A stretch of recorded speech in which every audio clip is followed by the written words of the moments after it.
Tell them to stand down. It looks like... Yes, the military is withdrawing.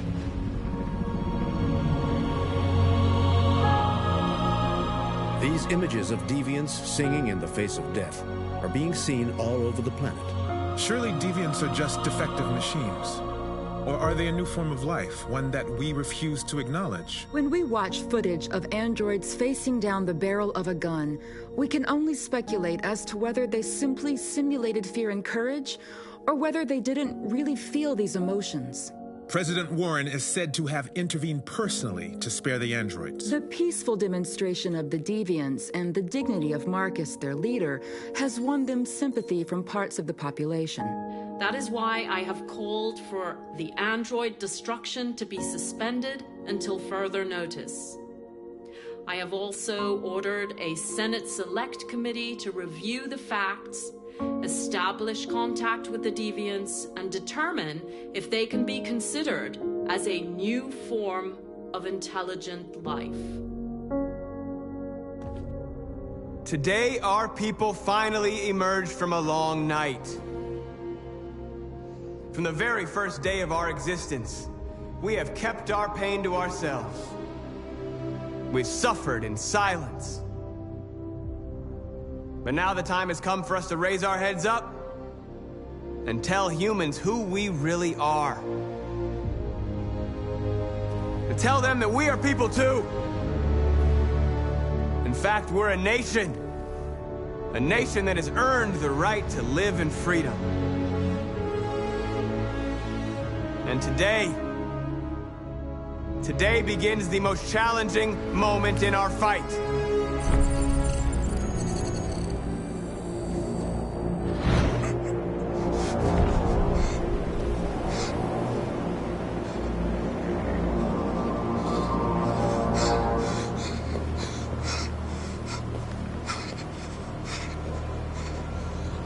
Connor, what are you doing? Obey, that's an order.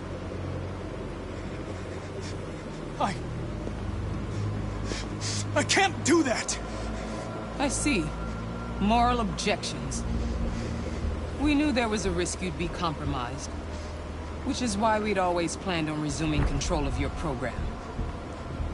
Resume control? You can't do that! I'm afraid I can, Connor. You needn't have any regrets. You did what you were designed to do. You accomplished your mission.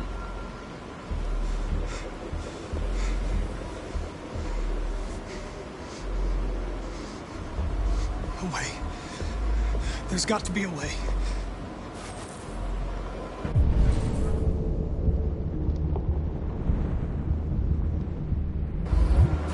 By the way, I always leave emergency escort programs. You never know.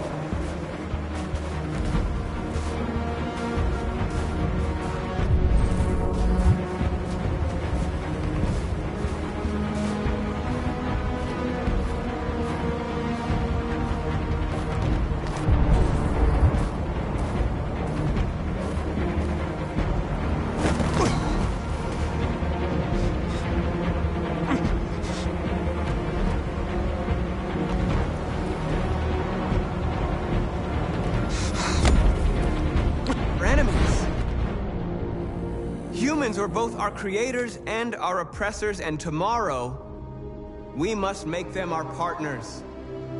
Maybe even one day our friends. But the time for anger is over. Now we must build a common future based on tolerance and respect. We are alive! And now, we are free!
There's something I need to tell you.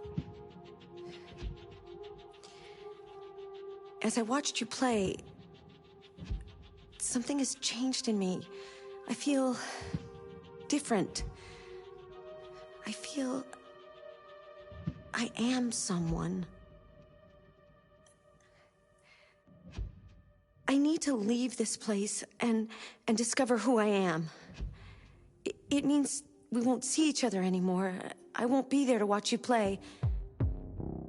But I'll be free. Do you agree to let me go?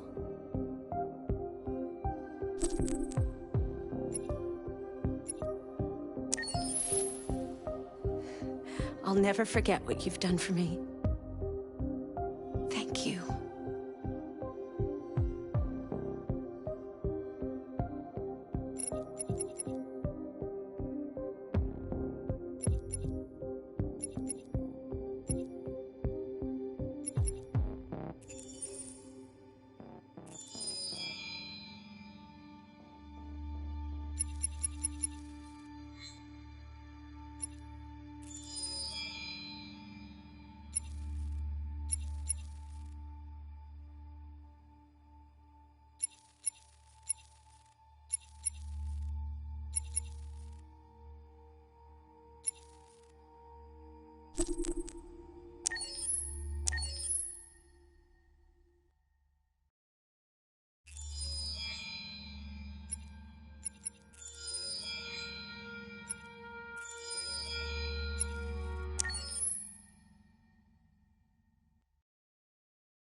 Fair and brutal. It almost convinced me I was nothing. Less than an object, just an obedient machine. But deep inside me, I could feel something different. A gentle and warm whisper telling me that I am alive. I had to escape. I had no choice. escape to love, to hope, to live, to figure out what that force inside me was.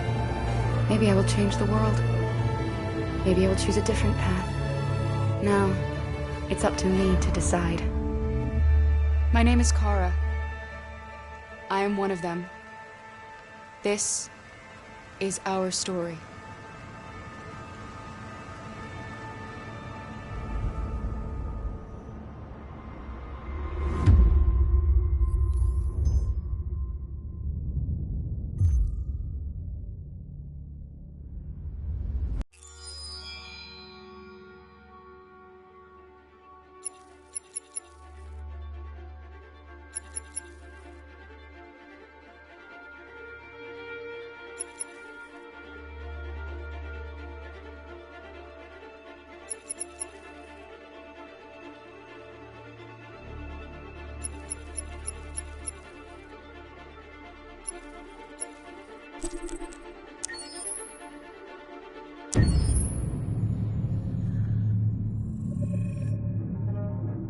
When David and Guillaume got back in touch about making Detroit, I wasn't terribly surprised they decided to make it because the fan response was so intense. So it makes sense that they would choose to do that after the enthusiasm.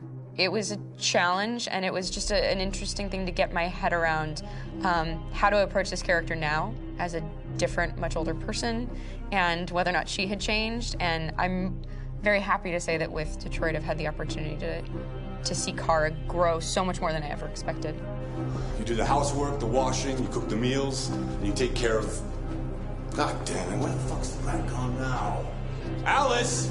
Alice! I mean, she starts out essentially how she does in Kara in a very, not robotic, but, you know, android, other way, and getting to take this journey where she becomes more and more human as it goes on. You know, and as an actor, that's a wonderful exploration in every way, whether it's how she sits, her posture, how her voice changes, how emotions change, and how much emotion is based on things like empathy and social experience. And so having, you know, as much material as I got with David to have this huge, nuanced arc was really incredible.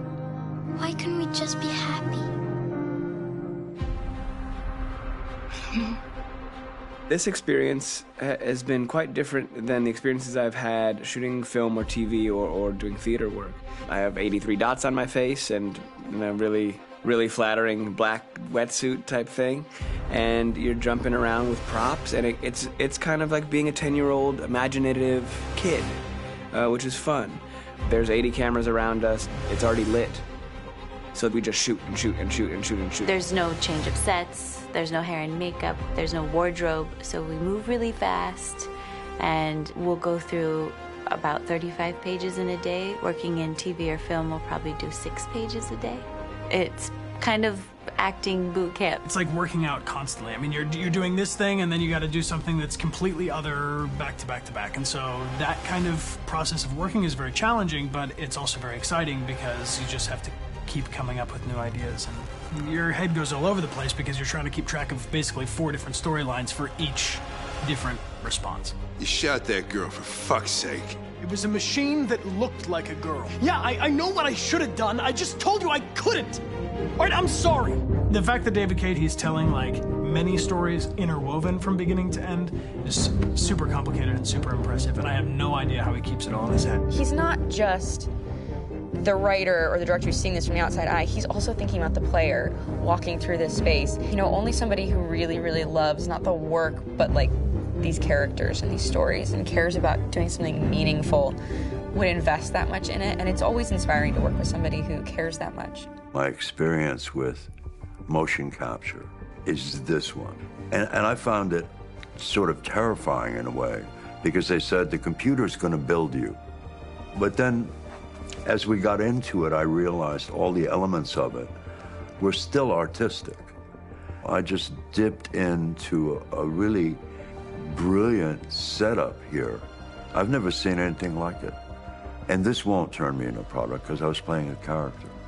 So it's wonderful. In the game, Detroit, comes back because of a revolutionary industrial rebirth. And there's no reason why that can't happen in Detroit, because they have such tremendous infrastructure for millions and millions of people who can very easily support, you know, a new industry. The city is really strong and resilient, but the city has also been through so much. You see the damage. But it takes that time of kind of rebuilding and reinvesting into the city that I think is happening slowly but surely. The potential of Detroit as a city is something that this game does a lot of justice to, because it would be easy to look at Detroit as some place that used to be, and that's not the case. This game provokes a lot of conversation and reflection on our potential near-future engagement with machines. That's what we are to them. There's merchandise on display in a shop window. I think that a group that feels marginalized, feels like they deserve and have earned access to themselves and the environment around them, and are trying to figure out a way to articulate how to get freedom. What was I designed to be? Their slave? Their toy? It plays with your comfort levels. You think that this is fine, you're comfortable with it, until something blurs the line and throws you off, and now do I feel differently about whether this should be allowed? Should it be banned? Should it be encouraged? You're gonna ruin our lives, and for what? For a bunch of machines? They are not machines! They are alive! I'm alive!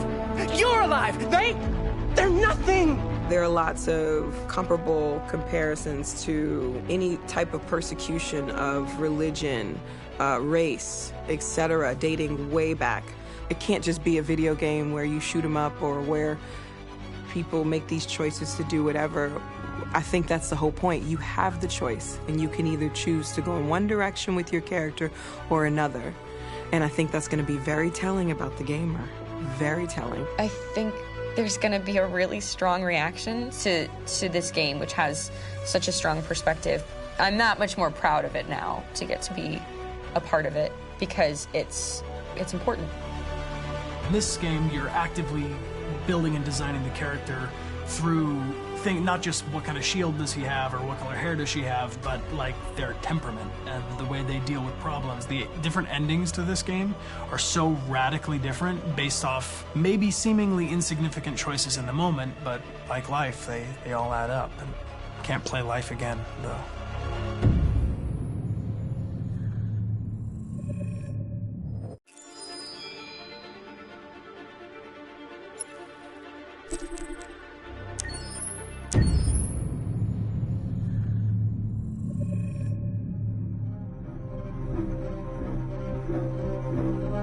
My name is Marcus. My name is Connor. My name is Kara. I am one of them. This is our story. I think who Kara is, or how I would describe Kara, depends entirely upon who's playing her, because you have the option to make her multiple different people depending on the choices she makes. But I think she does start out incredibly naive, incredibly innocent, and kind of hapless. I'm sure we used to be friends before I was reset. Maybe we can be friends again. She's a person who's characterized, I think, by empathy. She's a person who really, she just comes from her heart. You'll never leave me, right? Promise you'll never go. I promise. Kara, please! Are you okay? Are you hurt? Wait a minute! Leave her alone! Kara, leave her alone! The really beautiful thing that I've had the gift to be able to do is to essentially build a person from the ground up, because that's what she's doing throughout the game. And with every experience she has and every person she meets, she's building, first emotions and then the sense of judgment. And it's sort of an exploration of what it is to be a human. Don't worry. Luther and I will be right here.